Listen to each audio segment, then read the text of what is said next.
दे रहा हूं यहाँ पे, या ऊपर वाला नाम आपको दिख रहा है? दिखे तो दिख रही है। चलिए ठीक है।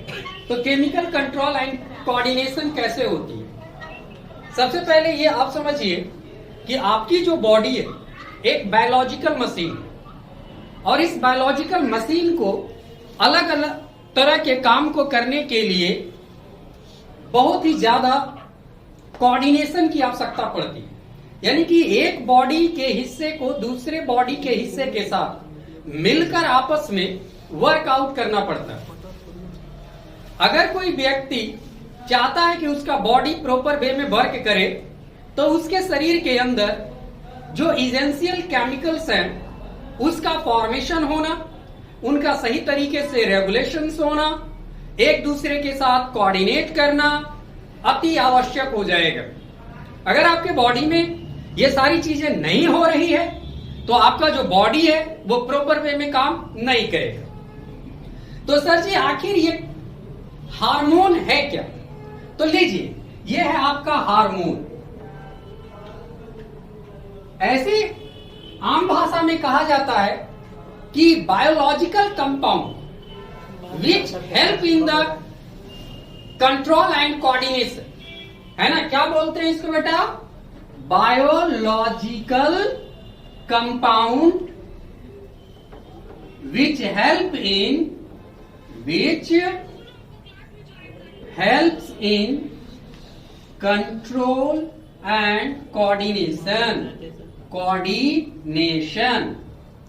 Of body function. ये हो गई जेनबिन डेफिनेशन आपका किसका बेटा? हार्मोन का। विजिबल है ना आप लोग को? हमारी जो भी हम लिख रहे हैं उसका फॉन्ट विजिबल होना चाहिए। चलिए ठीक है। कहता है केमिकल सब्सटेंस नॉन न्यूट्रिएंट्स, यानी कि हार्मोन वास्तविक में क्या रहा जी मेरा? एक केमिकल सब्सटेंस है। बहुत तरीके के इसमें केमिकल्स मिले हुए हैं और अलग अलग केमिकल्स मिलकर, है ना, एक कंपाउंड बनाएगा, और वो जो कंपाउंड बनेगा आपके बॉडी के अंदर कंट्रोल एंड कोऑर्डिनेशन में मदद करेगा। दूसरी चीज है कि ये नॉन न्यूट्रिएंट्स है। ये कैसे है बेटा? नॉन न्यूट्रिएंट्स है। इसमें किसी भी प्रकार का पोषक तत्व नहीं होता। यानी कि अगर आप गौर से देखेंगे तो इसमें किसी भी प्रकार का ऐसा कंपाउंड मौजूद नहीं है जो कि आपको एनर्जी दे, आपके बॉडी को किसी भी प्रकार से न्यूट्रिशन सप्लाई कर सके। ऐसी चीजें इसमें नहीं होती। ये एक बायो कैटलिस्ट की तरह काम करने वाले एक कंपाउंड होंगे जो आपके बॉडी के फंक्शन को परफॉर्म करने में मदद करेंगे, न कि आपके बॉडी को किसी प्रकार का न्यूट्रिशन प्रोवाइड करेंगे।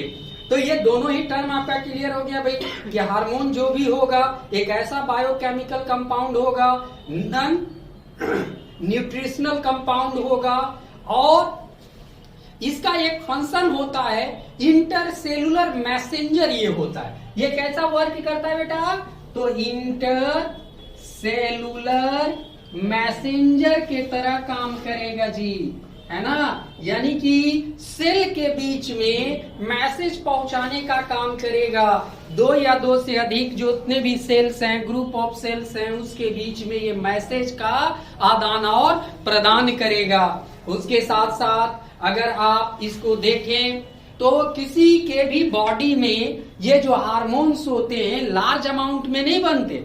ऐसा नहीं है कि आपके बॉडी में जैसे कि प्रोटीन का जो सिंथेसिस हो रहा था, कार्बोहाइड्रेट का जो सिंथेसिस हो रहा था, या फिर लिपिड्स की जो सिंथेसिस हो रही थी वो ज्यादा अमाउंट में हो रही थी, पर हार्मोन के केस में इसकी जो सिंथेसिस होगा, इसका जो प्रोडक्शन होगा वो लिटिल अमाउंट होगा। यानी कि जितने भी हार्मोन्स होंगे वो produce in body in small amount. ये आपके बॉडी में ज्यादा मात्रा में नहीं, हल्के मात्रा में, कम मात्रा में पैदा होंगे, क्योंकि ये कम मात्रा जरूर होता है परंतु ये अपने फंक्शन को परफॉर्म करने में पूरी तरीके से कैपेबल होते हैं। तो ये मत सोचिएगा कि सर ये तो ट्रेस ऑफ अमाउंट से पैदा हुआ तो आखिर हमारे बॉडी के सारे फंक्शन को, कंट्रोल एंड कोऑर्डिनेशन को ये कैसे परफॉर्म कर पाएगा।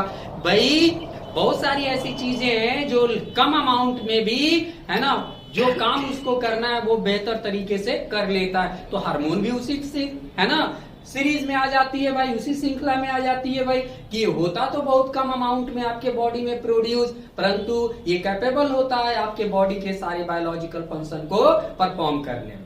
क्लियर बेटा, कोई डाउट नहीं? गुड। ओके सर, ये जो हार्मोन पैदा होता है एक्चुअली में ये ग्लैंड में पैदा होता है। किसमें पैदा होता है बेटा? ग्लैंड में। इसको कॉपी आप कर लिए तो आपको कोई डाउट नहीं है कि व्हाट इज हार्मोन। अगर आपको बायोलॉजिकली अगर कोई पूछे तो कह दीजिएगा ये बायोलॉजिकल कंपाउंड है भैया, जो कंट्रोल एंड कोऑर्डिनेशन करने में हमारी बॉडी को क्या करती है? मदद करती है। अगर कोई पूछ देता है कि भैया, है ना, सिर्फ पॉइंट बताओ, तो आप बता देना कि हार्मोन एक केमिकल सब्सटेंस है, नॉन न्यूट्रिशनल है, इंटरसेलुलर मैसेंजर की तरह काम करता है और ये हमारे बॉडी में बहुत ही लिटिल अमाउंट में पैदा होते हैं। पॉज करो। अब अगर हमारी हार्मोन इतनी ही इंपॉर्टेंट केमिकल कंपाउंड है जो कि ट्रेस अमाउंट में पैदा होकर भी अपने सारे कामों को परफॉर्म कर लेती है, तो जाहिर सी बात है कि ऐसे हार्मोन्स आखिर पैदा कहाँ होते हैं भाई, जो लिटिल अमाउंट में पैदा होने के बावजूद भी अपने फंक्शन को सही तरीके से परफॉर्म कर पाते। तो हार्मोन जो पैदा होता है वो होता है ग्लैंड्स में। कहाँ पैदा होता है बेटा? ग्लैंड्स में। तो ग्लैंड्स क्या हो गया कि glands are the place where hormone is produce, है ना। ये क्या हो गया जी? ये प्लेस हो गया वेयर, जहां पर हार्मोन जो है वो क्या होगा बेटा? प्रोड्यूस करेगा। तो हमारी जितनी भी हार्मोन है वो सारे के सारे ग्लैंड्स में क्या होते हैं बेटा? प्रोड्यूस होते हैं। अब भाई ये जो ग्लैंड्स होते हैं ना, ये 3 तरह के होते हैं। एक्सोक्राइन ग्लैंड, इंडोक्राइन ग्लैंड और हेट्रोक्राइन ग्लैंड्स। तो ग्लैंड्स कितने तरह के हो गए बेटा? 3 तरह के। एक्सोक्राइन ग्लैंड हो गया पहला। दूसरा क्या हो गया बेटा? इंडोक्राइन ग्लैंड,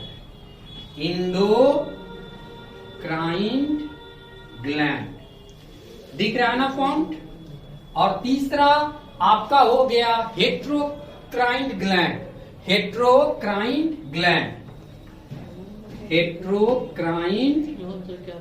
हो गया।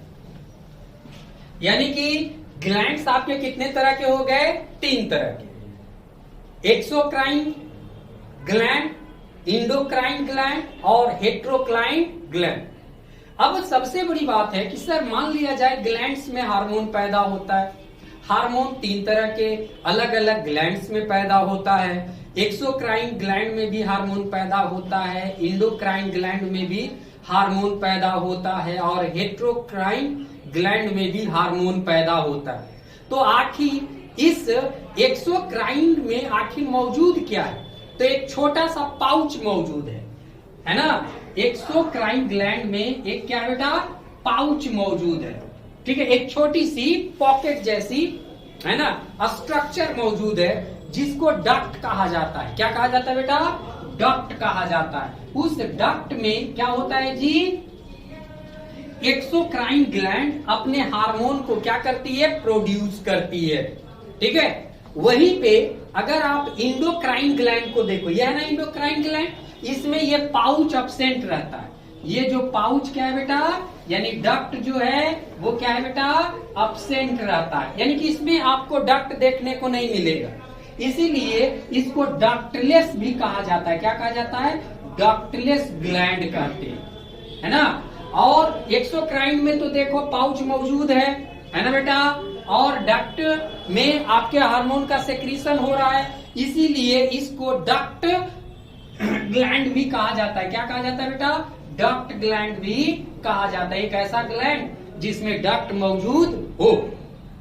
वहीं पे जब आप तीसरे तरीके के ग्लैंड की बात करते हो, जो कि आपका हेट्रोक्राइन ग्लैंड है जी, ये डक्ट और डक्टलेस दोनों तरह के हो सकते हैं। यानी कि इसमें पाउच प्रेजेंट भी हो सकता है, यानी डक्ट प्रेजेंट रह भी सकता है, और ये पाउच जो है, ये डक्ट जो है वो अब्सेंट भी रह सकता है। यानी कि इससे क्या निष्कर्ष निकलेगा कि हेट्रोक्राइन ग्लैंड जो है वो डक्टलेस और डक्ट दोनों तरीके के ग्लैंड का फॉर्मेशन कर रहा है। तो ये हो गया जी, है ना, डक्ट ग्लैंड भी ये हो सकता है और डक्टलेस ग्लैंड भी हो सकता है, डक्टलेस ग्लैंड भी हो सकता है। कोई दिक्कत है जी? नहीं। यानी कि प्रश्न क्या पूछे जाएंगे कि हार्मोन कहाँ पैदा होता है, तो आपका जवाब सिंपल सा हो जाएगा, ग्लैंड में पैदा होता है। अगर दूसरा क्वेश्चन सामने वाला पूछेगा कि भाई ग्लैंड्स कितने तरह के होते हैं, तो आपका जवाब हो जाएगा 3 तरह के होते हैं, है ना, एक्सोक्राइन ग्लैंड, इंडोक्राइन ग्लैंड और हेट्रोक्राइन ग्लैंड।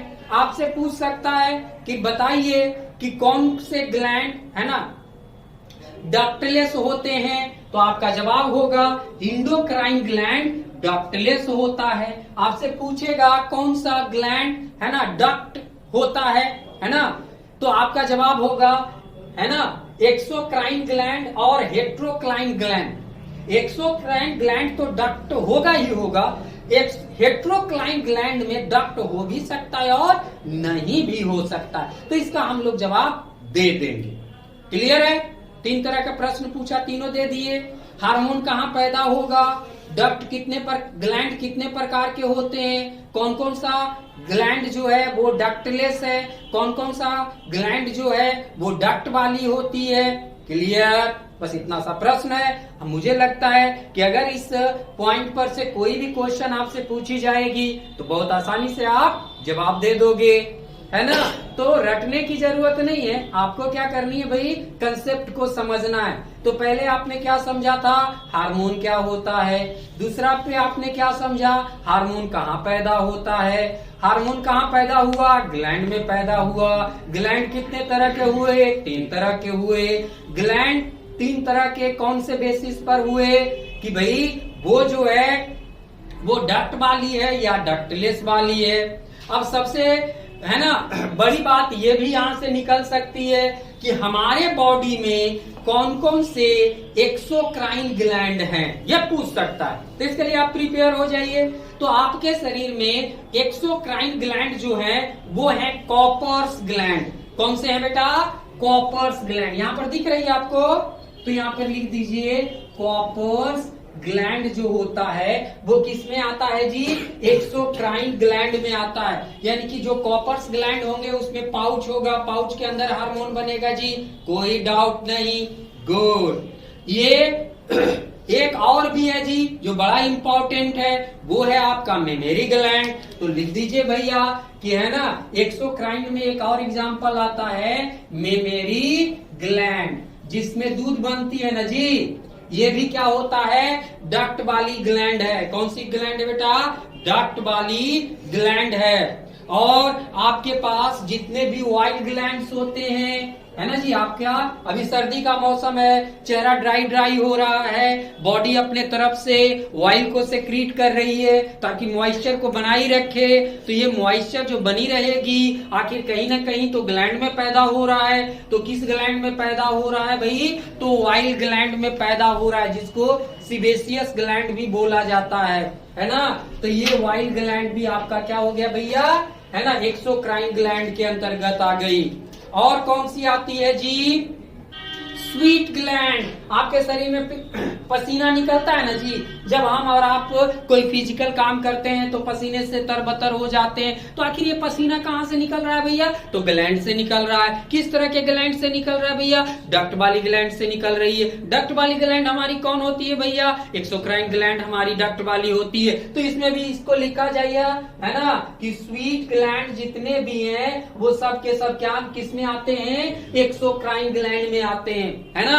और आपको याद अगर रखना है ना, तो आप आराम से याद कर लो, है ना, कि CMO स्वीट, है ना, क्या याद रख लेना, CMO स्वीट, ठीक है, याद हो गया ना जी। आपका जो CM है नीतीश बाबू, है ना, स्वीट आदमी, है ना, दारू पे बैन लगा देते हैं, तो हाँ भैया CMO स्वीट हो तुम, एकदम एक्सोक्राइन ग्लैंड हो, जितना भी डक्ट वाली फॉर्मेशन था, जहां जहां दारू का भट्टी बनता था, सबको आपने ढा दिया, ले याद हो जाएगा। नहीं तो यार जोड़ जाड़ के याद कर लो, इतना ही तो याद है ना, कि कॉपर्स ग्लैंड, मेमोरी ग्लैंड, वाइल ग्लैंड, स्वीट ग्लैंड किस में आता है जी, एक्सोक्राइन ग्लैंड में आता है, ये डक्ट वाली है। अच्छा बताओ दारू कहाँ बनता है, भट्टी में नरे, जहां पे दारू चूता है, एक तरह के वो डक्ट है नरे, है ना। तो डक्ट को आपके जो CM साहब हैं वो क्या किए, फोड़ फाड़ दिए, तो CMO स्वीट हो गया कि नहीं हो गया। तो इसे याद रख लेना CMO स्वीट से, है ना, कॉपर ग्लैंड, मेमोरी ग्लैंड और वाइल ग्लैंड और स्वेट ग्लैंड किस में आ जाएंगे जी, एक्सोक्राइन ग्लैंड में आ जाएंगे, कहीं कोई याद करने में लफड़ा नहीं।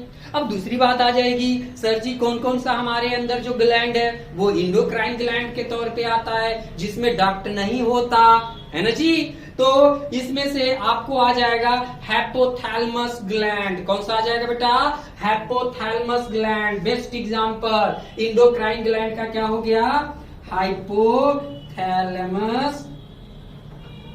ग्लैंड जो होता है वो कैसा होता है बेटा, एक्सोक्राइन ग्लैंड होता है। आपसे हो सकता है प्रश्न घुमा के पूछ दे कि बताइए हाइपोथैलेमस में डक्ट होगी कि नहीं होगी, तो आप होशियारी बरतिएगा, है ना, CMO स्वीट में ये नहीं आता है, यानी कि ये डक्ट वाली नहीं है ना, ये डक्ट वाली नहीं है ना भैया। तो हाइपोथैलेमस में डक्ट नहीं होता, नहीं ना होता जी। तो आप याद रखिएगा हाइपोथैलेमस, ये जो ग्लैंड है इसको मास्टर ग्लैंड भी बोलते हैं ना जी। हाँ, तो ये जो आपका मास्टर साहब है, इनके आगे पीछे है ना कोई जगह नहीं बनी हुई है, कोई स्पेसिफिक एरिया नहीं है, कोई डक्ट वाली रीजन नहीं है, ये आराम से बनाते हैं जहां मन करता है वहीं पे, क्लियर। तो आपका आ गया हाइपोथैलेमस ग्लैंड किसमें बेटा, है ना, इंडोक्राइन ग्लैंड में, जिसमें पाउच क्या होगा, अब्सेंट होगा। इस तरीके से हाइपोथैलेमस ग्लैंड कैसा हो गया, डक्टलेस ग्लैंड हो गया। कहीं याद करने में कोई दिक्कत नहीं। देखो भैया नीट पढ़ना है, प्रेशर नहीं लेना है, क्योंकि नीट एक छोटा सा एग्जाम है, बस निकालना है ना। बच्चा क्या करेगा, प्रेशर ले लेगा। अरे भैया तुमको जब प्रेशर हो जाएगा ना तो कहीं एग्जाम नहीं निकलेगा, प्रेशर फ्री रहिए, है ना, इंजॉयमेंट के साथ पढ़ा कीजिए। ओके सर जी, अब बताइए कि इंडोक्राइन ग्लैंड हो गया, एक्सोक्राइन ग्लैंड हो गया, डक्ट वाली हो गई, डक्टलेस वाली हो गई। कभी कभी तो सर हम ऐसा भी ग्लैंड को देखते हैं जिसमें डक्ट होती भी है और डक्ट नहीं भी होती है, और वो किस कैटेगरी में आती है, हेट्रोक्राइन ग्लैंड में आती है। तो ऐसी ऐसी हमारी कौन सी ग्लैंड है सर, तो कोई टेंशन नहीं, पैनक्रियास की ग्लैंड, किसकी ग्लैंड, पैनक्रियाटिक ग्लैंड, कौन सी बेटा, पैनक्रियाटिक ग्लैंड। ये इसमें क्या खूबी है बेटा कि कुछ पैनक्रियाटिक ग्लैंड में डक्ट होते हैं और कुछ में डक्ट नहीं होते। तो इसका तो दोहरा नीति है जी, कभी रखोगे कभी नहीं रखोगे, तो हेट्रो किस्म के ना हो, ना एक्सो हो ना इंडो हो, तुम तो सर्वा है ना, जगह जगह अपनी औकात बदल लेते हो। तो भैया इसको हेट्रो में रखिए, कौन सा, पैनक्रियाटिक ग्लैंड को। और कौन कौन से ग्लैंड हमारे होंगे जो कि हेट्रोक्राइन ग्लैंड में शामिल हो सकते हैं, तो वो हो सकता है आपका टेस्टिस का ग्लैंड, किसकी ग्लैंड, टेस्टिस, है ना जी। आप जैसे ही 9th-10th में आ गए थे, हल्की हल्की मुंह छुछाने लगी थी, है ना, थोड़ा एग्रेशन भी आने लगा था, और अपोजिट वाली जो सेक्स थी वो भी अच्छी लगने लगी थी, है ना, कभी टीना कभी मीना वाली कहानी। आखिर आपके दिल में इस तरीके के फीलिंग क्यों आए थे, क्योंकि भैया आपके टेस्टिस में जो ग्लैंड है ना जी, वहां से आपको मेल सेक्स हार्मोन बनने लगे थे, जो कि आपको उस काम को करने के लिए उतावलापन दे रहा था। नहीं, अभी मम्मी के बात अच्छा नहीं ना लगता है रे ना, एकदम नहीं अच्छा लगेगा। मम्मी कहते कि बेटा फोन से मत बतियाओ, तो लगेगा कलेजा मुंह में आ गया, है ना। ये सब करामात किसका है, हेट्रोक्राइन ग्लैंड यानी कि टेस्टिस वाली ग्लैंड का है, जो कि आपको, है ना, टेस्टोस्टेरोन, एस्ट्रोजन जैसे, है ना, सेक्स हार्मोन पैदा कर रहा है, आपको उतावला कर रहा है। उतावला मत होइए, ये हेट्रोक्राइन ग्लैंड का प्रोडक्शन है बेटिया, क्लियर ना। आप मत हेट्रो हो जाइए, है ना, डक्ट में रहिए या डक्टलेस रहिए, अपना एकदम पोजीशन बनैले रखिए, ठीक है जी। तो सर जी अगर हम मर्दों में टेस्टिस, है ना, अगर हेट्रोक्राइन ग्लैंड में आता है तो क्या औरतों में नहीं होता? उसमें भी तो एक, है ना, फीमेल सेक्स हार्मोन पैदा होता है सर जी, ओवरी में होता है सर जी। तो ओवरी वाली ग्लैंड को भी इसमें रखो। भगवान ने कहा ये वो काहे जाओगे रे, दुनू रहो, है ना। तो लड़की लोग के भी जो ओवरी में जो ग्लैंड होता है वो कौन सा होता है? हेट्रोक्राइन ग्लैंड के अंतर्गत आता है। अब बताओ कहीं कोई याद करने में दिक्कत? अरे यार कितना प्रश्न पूछोगे, ग्लैंड क्या होती है, ग्लैंड कितने तरह की होती है, डक्ट वाली कौन है, डक्टलेस वाली कौन है, डक्ट और डक्टलेस दोनों वाली कौन है ना। एक्सोक्राइन ग्लैंड में कौन कौन से आते हैं, इंडोक्राइन ग्लैंड में से कौन आते हैं, हेट्रोक्राइन ग्लैंड में से कौन आते हैं। सारे प्रश्न तो यार उंगली के टिप पे याद हो गए, हुए कि नहीं हुए, है ना। चलिए, है ना, देखा जाए आगे।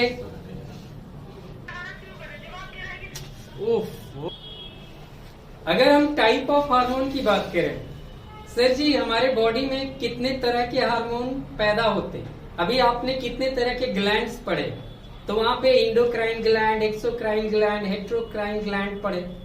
उसके अंतर्गत आने वाली अलग अलग तरह के ग्लैंड्स के बारे में आपने जाना। आज हम पढ़ाएंगे कि उन ग्लैंडों में अलग अलग तरह के हार्मोन कौन कौन से बनते हैं। तो हमारी टॉपिक होगी टाइप ऑफ हार्मोन। कौन सी होगी भाई? Type of hormone. देखिए बेसिकली 4 तरह के हार्मोन होते हैं। कितने तरह के हार्मोन होते हैं? 4 तरह के हार्मोन होते हैं। आपको दिख रहा है ना 4 तरह के हार्मोन जी? हाँ, नंबरिंग मैंने डाल दी है। आगे जैसे जैसे पढ़ाएंगे वैसे वैसे आपका काम चलेगा। तो बेसिकली आपका पहला प्रश्न बन गया कि कितने तरह के हार्मोन होते हैं, कितने टाइप के हार्मोन होते हैं। तो बेसिकली 4 तरह के हार्मोन होते हैं। कौन कौन से बेटा? तो एक होता है पेप्टाइड हार्मोन। क्या होता है बेटा? Peptide hormone. कोई दिक्कत है जी? फॉन्ट दिख रहा है ना? तो पहले तरह का जो टाइप हमारा बना हार्मोन का वो क्या बना? पेप्टाइड हार्मोन, ठीक है। दूसरा क्या बना बेटा? Steroid hormone. क्या बना? स्टेरॉइड हार्मोन, ठीक है। तो एक हुआ पेप्टाइड हार्मोन, दूसरा हुआ स्टेरॉइड हार्मोन, अब तीसरा हो गया बायोजेनिक अमाइन। बायोजेनिक अमाइन तरह का हार्मोन हो गया। और चौथे तरह का जो हमारा हार्मोन होगा वो होगा ग्लाइकोप्रोटीन। कैसा होगा? ग्लाइकोप्रोटीन। आए ना जी? तो आपसे अगर कोई कभी पूछ दे कि बताइए बाबू कितने टाइप का हार्मोन होता है, तो आप बता दीजिएगा एसपी, है ना, पीएसबीजी। क्या बता दीजिएगा जी? ऐसे भी आप याद कर दीजिए एसपीजीबी, है ना जी? ठीक है। तो इससे हो गया एस से स्टेरॉइड, पी से पेप्टाइड, जी से ग्लाइकोप्रोटीन और बी से क्या हो गया बेटा? Biogenic amine. तो 4 तरह के हो गए कि नहीं? तो आपको क्या याद रखना है बेटा? एसपीजीबी, एसपीजीबी, है ना। ये हो गए आपके 4 तरह के टाइप ऑफ हार्मोन। सबसे बड़ा प्रश्न पूछा जाएगा कि पेप्टाइड हार्मोन का नेचर कैसा होता है? तो ये वाटर में सॉल्युबल होता है। ये कैसा होता है बेटा? सॉल्युबल इन वाटर, है ना। पानी में घोल दीजिएगा ना तो ये आसानी से क्या होगा जी? घुल जाएगा, ठीक है जी। हाँ, और दूसरा इसका गुण क्या होता है बेटा? तो मेम्ब्रेन बाउंड रिसेप्टर इसमें होते हैं। ये किसको कैरी करता है? रिसेप्टर को कैरी करता है। जो रिसेप्टर कैसा होता है? मेम्ब्रेन से घिरा रहता है, मेम्ब्रेन बाउंड। रिसेप्टर होता है। तो याद रखिएगा ना जी कि पेप्टाइड्स पानी में डिसॉल्व होगा कि नहीं होगा, सोलुबल है कि नहीं है? हाँ सर जी है। इसके जरिए जो हार्मोन बनेगा वो हार्मोन मेम्ब्रेन से कवर होगा कि नहीं होगा? हाँ जी होगा, है ना। तो आपका जवाब आना चाहिए जोर से, ठीक है। तो सर जी पेप्टाइड हार्मोन के अंतर्गत कौन कौन आता है? नाम सुने हो रे? जो डायबिटीज लोग लेता है इंसुलिन। कौन सा बेटा?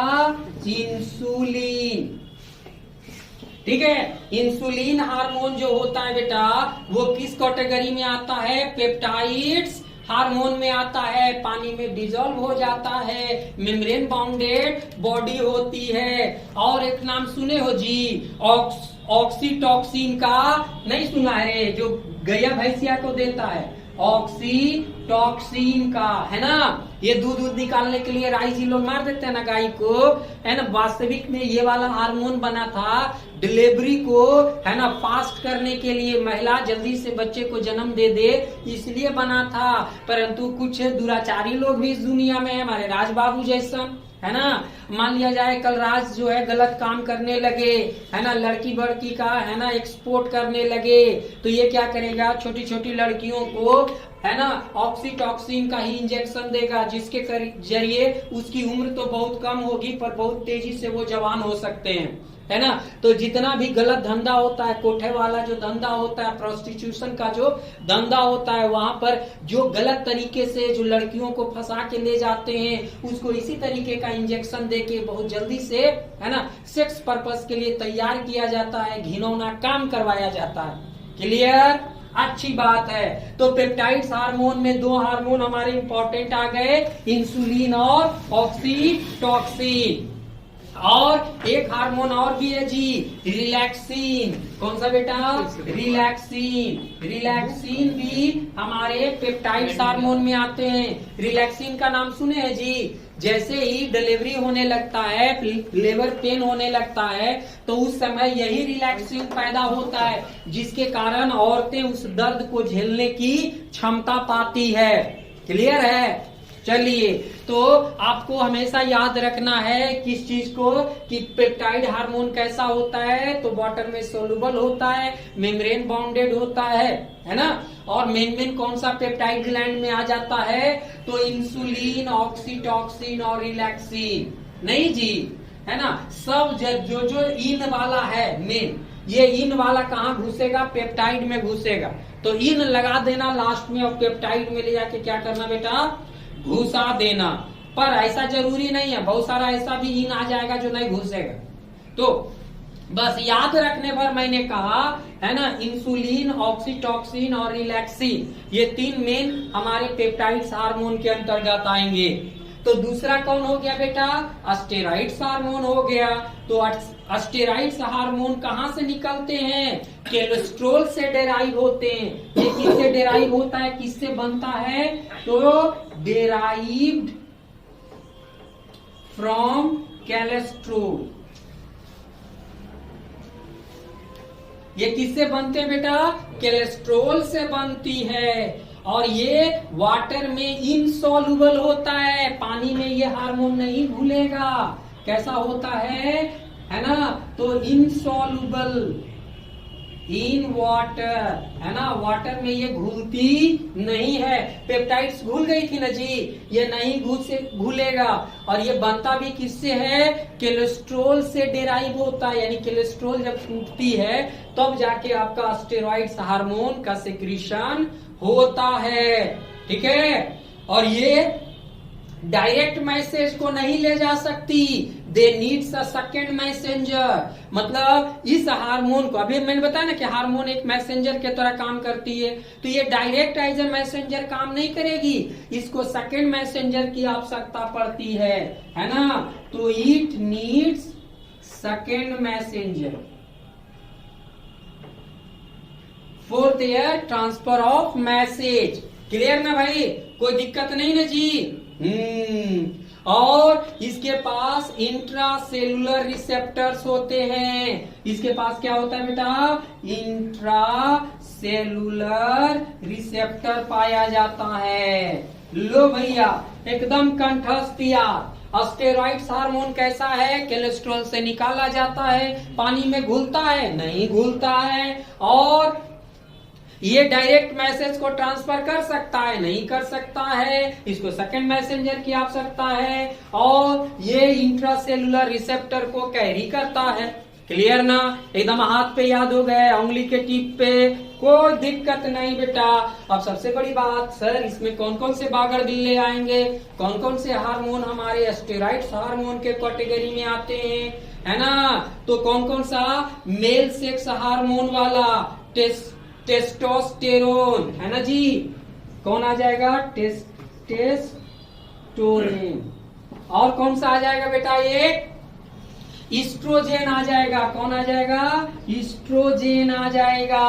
और कौन कौन से हैं जी? प्रोजेस्ट्रोन आ जाएंगे, प्रोजेस्ट्रोन आ जाएंगे। और भी कोई है जी बागड़ बिल्ला?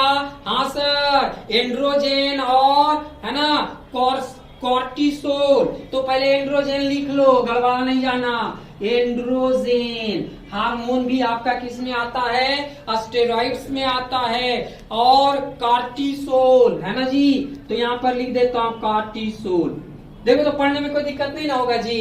कौन कौन से हार्मोन हो गए? टेस्टोस्टेरोन हो गए, प्रोजेस्ट्रोन हो गए, ईस्ट्रोजेन हो गए, यानी कि सारे के सारे सेक्स हार्मोन, चाहे मेल का हो या फीमेल का हो, वो चला गया स्टेरॉइड्स हार्मोन में। गया कि नहीं गया? और उसके बाद कौन सा आ गया? एंड्रोजेन और कॉर्टिसोल। ये भी हमारे कहा चले गए जी? स्टेरॉइड्स हार्मोन में। तो इन सारे हार्मोनों का नेचर कैसा होगा? इनसोल्यूबल होगा, सेकेंड मैसेंजर को रिक्वायर करेगा, इंट्रासेलुलर रिसेप्टर को कैरी करेगा। और, है ना, कहां से ये बनेंगे? कोलेस्ट्रॉल से इनका फॉर्मेशन होगा। कोई दिक्कत नहीं सर। अब आइए बायोलॉजिकल, है ना, बायोजेनिक अमाइन में, है ना, कि बायोजेनिक अमाइन किस तरह का हार्मोन है भैया? तो ये एमिनो एसिड से डेराइव होंगे। कहां से? यहां पर दिख रहा है जी, है ना? तो ये डेराइव होंगे, derived from amino acid. Amino acid से इसका फॉर्मेशन होगा, है ना जी? एमिनो एसिड अपने आप में फंक्शन करेगी और क्या बना देगी? बायोजेनिक अमाइन बनाएगी। ठीक है, कोई दिक्कत नहीं ना भैया ना। अब देखिए इसमें कौन कौन से आ जाएंगे बेटा, है ना? तो ये पूरी तरीके से कैसा होता है? तो फैट सॉल्युबल होता है, यानी ये घुलती है, पर किसमें? फैट में घुलता है। सोचो चर्बी में अधिकांश चीजें ना घुलती है जी, पर चर्बी पानी में नहीं घुलता, परंतु चर्बी में आपका, है ना, बायोजेनिक अमाइन क्या होगा? घुल जाएगा। क्लियर ना? ठीक है। और इसमें कौन कौन से बागड़ बिल्ले आ जाएंगे बेटा? तो इसमें आ जाते हैं टायरोसिन। कौन कौन से आ जाएगा? टायरोसिन। ये हार्मोन जो है इस कैटेगरी में आ जाएगा। और आएगा कोई जी? हाँ सर जी, लिखिए ना, थायराइड हार्मोन इसी में आएगा सर जी। क्या? थायराइड हार्मोन इसी कैटेगरी में आ जाता है। कौन सा कैटेगरी में? बायोजेनिक अमाइन के कैटेगरी में आता है। और कौन सा आएगा जी? ट्रिप्टोफैन, है ना, ट्रिप्टोफैन। ये हार्मोन भी आपको किस कैटेगरी में आ जाएगा? बायोजेनिक, है ना, अमाइन के कैटेगरी में आ जाएगा। तो बायोजेनिक अमाइन में हमने क्या समझा? ये कहां से निकलेंगे? एमिनो एसिड से डेराइव होंगे।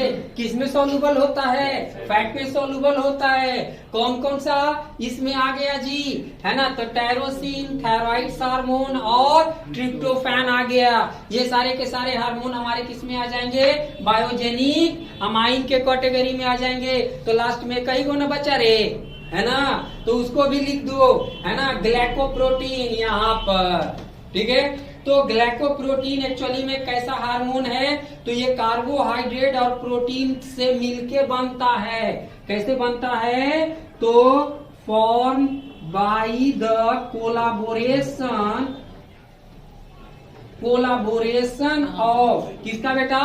कार्बोहाइड्रेट और प्रोटीन के। ठीक है, तो ये लीजिए कार्बोहाइड्रेट्स हो गया, प्लस प्रोटीन दोनों मिलकर क्या बनाता है बेटा, ग्लाइकोप्रोटीन बनाता है। और इसमें कौन कौन से आ जाते हैं, फॉलिकल्स डेवलपमेंट में जो जो हार्मोन इसेंशियल था, है ना जी, एफएसएच, याद आया जी, एफएसएच फॉलिकल्स स्टिमुलेटिंग हार्मोन, है ना जी, टीएसएच,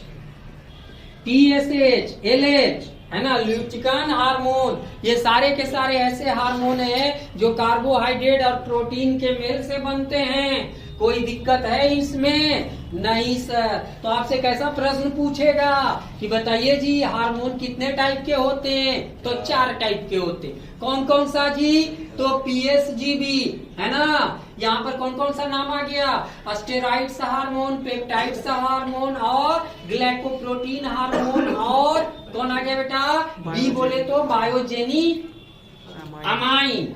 ठीक है, पेप्टाइड्स हार्मोन का नेचर कैसा होता है, वाटर में सॉल्युबल होता है, रिसेप्टर मेम्ब्रेन को ये कैरी करता है। कौन कौन से आ गए, तीनों का नाम याद रखिए। स्टेरॉइड्स हार्मोन में कैसा है उसका नेचर है जी, तो ये कोलेस्ट्रॉल से डेराइव होता है, इनसॉल्युबल इन वाटर होता है, ठीक ना जी। और ये इंटरसेलुलर रिसेप्टर को भी कैरी करता है, डायरेक्ट मैसेज को इसमें पास करने की क्षमता नहीं है, सेकेंड मैसेंजर को ये कैरी करेगा। और एक हो गया आपका क्या जी, बायोजेनिक अमाइन, ये कैसा है जी, अमीनो एसिड से डेराइव होगा, कहाँ घुलेगा, फैट सॉल्युबल होता है। कौन कौन से हैं उसको याद कर लीजिएगा। और ग्लाइकोप्रोटीन बच गया, ये हार्मोन कैसे बनेगा जी, कार्बोहाइड्रेट और प्रोटीन के कोलाबोरेशन से बनेगा। कौन कौन सा हार्मोन हो गया, एफएसएच, एलएच और टीएसएच, ये ऐसे हार्मोन है जी जो कि आपको किस कैटेगरी में आएगा, ग्लाइकोप्रोटीन टाइप ऑफ हार्मोन के कैटेगरी में आएगा। कोई दिक्कत? चलिए